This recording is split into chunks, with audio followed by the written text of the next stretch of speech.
Okay, being honest, I don't normally cover comic book movies on this channel, alright? I do a lot of reactions for some of them because I'm obviously very excited and I'm looking forward to a lot of Marvel movies that are coming out, but I don't necessarily cover the news related to these films like I do with the game side of things. I did cover a bit of news and stuff going on around No Way Home and the plot for that film because, I mean, it was just absolutely insane. And we're back covering Spider-Man 4 because the plot for this film now, based on some potential leaks, is absolutely insane. There are like pros and cons. There's some highs and lows that we're gonna go over in this video. We're gonna talk about you guys scrolling down and hitting the thumbs up button if you're looking forward to the next Spider-Man film, and so much more. So to preface, the latest trailer for Venom: The Last Dance released yesterday. I'm not the biggest fan of the Venom films, okay, being honest. I didn't love Venom 1. I thought Venom Let There Be Carnage was a bit more fun, and I kind of liked the setup that brought us into No Way Home. But again, I wasn't singing its praises. I wasn't sitting there saying it was absolutely amazing. It's not in my like top 10 comic book movies of all time or anything. And so with that, yeah, like my excitement isn't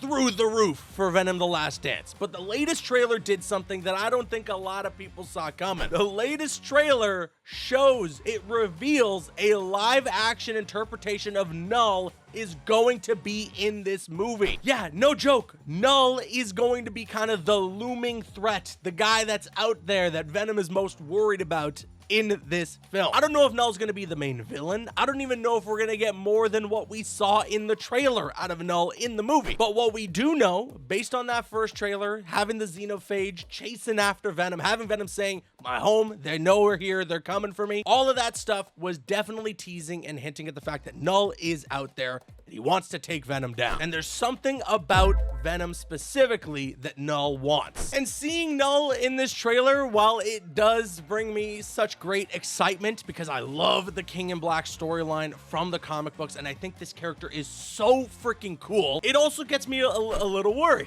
because you don't want Sony to mess this one up. They haven't particularly gotten right some villains that they've utilized for these films, and Knull is kind of like a Thanos level villain. He is a world-ending threat. He is a Venom villain at the end of the day. It's supposed to be Venom versus Knull, but it is also supposed to be Venom versus Knull with the help of like all the Avengers and a ton of other Marvel heroes. And that brings us to now, all right? What we know about Spider-Man 4 right now is very limited. We just got word that Destin Daniel Cretton, the director of Shang-Chi, has been in talks to be directing the next Spider-Man film, which is great. And the action in Spider-Man 4, I think we can all agree, is gonna be unreal with this guy in the director's chair. But what's going on with the plot? Well, that brings us to the Cosmic Circus. This is a website that, from what I'm understanding, is fairly reputable and has gotten plenty of things right regarding the MCU in the past. And they're reporting what they heard about Spider-Man 4, Venom, and Knull. Specifically mentioning here in the article, what I've heard. Let's talk about Knull. In April 2024, I heard rumors about Knull's appearance in Venom: The Last Dance. After doing some digging, I was able to confirm his appearance a few days later. At the time, the idea of introducing such a scary character like Knull instilled a degree of fear in me. Same here, which I expressed on social media,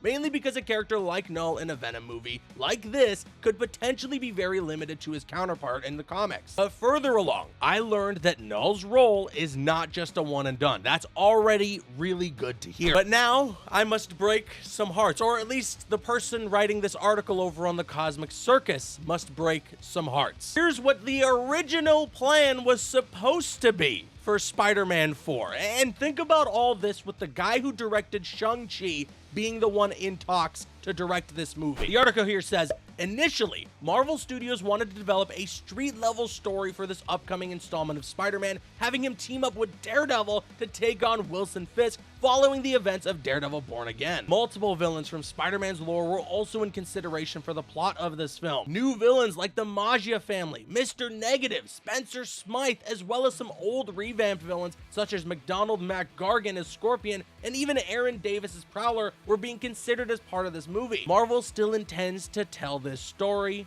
but we may have to wait a bit longer. So if the street level story is being pushed back, what story would take its place? And before we get to what's replacing Spider-Man 4's original plot idea, I mean, that's just depressing to hear that that's not what they're gonna go for. Again, Destin Daniel Cretton, the director of Shang-Chi, directing Spider-Man 4, and it's a Daredevil Spider-Man team-up. Just think of the action. Oh my God, we really missed out here. And hell yeah, a street level Spider-Man film with Tom Holland's Spidey after the events of No Way Home, where he's kind of lost everybody and he's teaming up with Daredevil, going up against Wilson Fisk, and there's all these other awesome Spider-Man villains from his rogues gallery in there. I will say, if there's one silver lining to take away here, it's that apparently they still plan to tell this story. So maybe not Spider-Man 4, but Spider-Man 5. But okay, what is the idea then for Spider-Man 4? The article says, recently, I heard the upcoming Spider-Man film might pit Tom Holland's Spider-Man and Tom Hardy's Venom together with Venom: The Last Dance, setting up the interaction. At the end of Venom: The Last Dance, we may see Eddie Brock cross over into the Marvel Cinematic Universe, with some sources indicating that the reshoots in NYC for Venom: The Last Dance has to do with that, but that remains unconfirmed for now. To continue with the article though, it says here, not only that, but I'm hearing that the potential villain for this film would be Knull, who is seeking to enshroud the entire multiverse in his darkness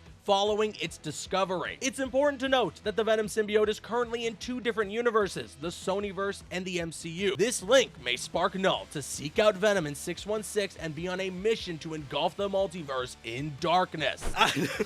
What? What? That's insane. That is absolutely insane. I've always wanted the next Spider-Man film to be a street-level story. If you're gonna go big, though, this is kind of as big as you can go after the whole Tobey Maguire, Andrew Garfield thing. There are a couple of issues that I have. One being, first of all, I still do wish that street-level idea that they had would have been what they would have done with Spider-Man 4, and then maybe built up slowly to Knull and having this team up between Spider-Man and Venom. I feel like Venom: The Last Dance coming out next month, and then boom, immediately setting up this team up between him and Spider-Man and having Knull being the main villain is like racing to the finish line. I want to be running a marathon in this situation rather than a 100-meter dash. I want you guys to make sure you're subscribed to the channel and turning on those notifications before we're immediately jumping to Knull being the big main villain of the next Spider-Man film. Like I said, Knull is a world-ending threat. Knull is like a Thanos level villain. Honestly, Knull could be the big bad of the next Marvel saga. So I really don't want it to just be Spider-Man and Venom, that's it, they take this guy down. Because I think that kind of nerfs the potential of Knull in live action compared to what his comic counterpart could do. Like, if I'm calling the shots at Marvel, all right, if I'm Kevin Feige, what I'm trying to do is go to Sony, go to Amy Pascal and say, hey, can we borrow Knull for our next saga? And you call it the Symbiote Saga. You build all of this up. He's the next big bad, and obviously Venom is at the center of all of it, alongside Spider-Man helping him out. It would have been great in a perfect world that we would have gotten Venom facing off against Spider-Man, which apparently this article does hint is something we could see in this movie, but it's gonna be one of those, they fight for a sec and then there's a bigger threat that they have to team up to take down. So if we're gonna skip the rivalry between Venom and Spider-Man and just go straight to them basically teaming up, I really don't want it to be that Spider-Man and Venom are the ones who are capable to just take Knull down. If we're lucky, the way that movie ends, Spider-Man 4, is just with them kind of slowing Knull down from making his way to Earth. If we're lucky, it's just that they push him further back, and then we get that buildup that I'm talking about. Get Knull out of the way, push him aside so that we can finish up Avengers Doomsday and Avengers Secret Wars and have Doctor Doom still maintain being the big bad of this multiverse saga. And then also just introduce the character of Knull to the audience and let people know how much of a big bad he could be. But I got this pit in my stomach, or I get this bad feeling that they're gonna like kill him off and take this guy down, and that'll be that. And I also wonder, like, where in all of this does it fall in Peter getting the symbiote suit? Is that even going to be a thing that happens? Is it going to be like he gets a little piece of the symbiote for a second in this fight against Venom and that's kind of that? I really don't know. So there are a lot of issues that I have with the current plan here. There are a lot of things where I'm like, man, this sounds great on paper, but it really sounds like something we should be taking our time with and not jumping straight into. So I'm nervous, you know? I think at best I could say that I'm cautiously optimistic. Here's hoping that the next Spider-Man film is going to be great, even if it's using all of the ideas here mentioned in this article. And with that being said, let me now kick it to you guys. Sound off with your thoughts in the comments section below. What do you think about the plot leaks for Spider-Man 4? Are you looking forward to this film? Do you wish it would have been a street level movie? I want to hear what you guys have to say in the comments. I've been Caboose. I'll see you guys later.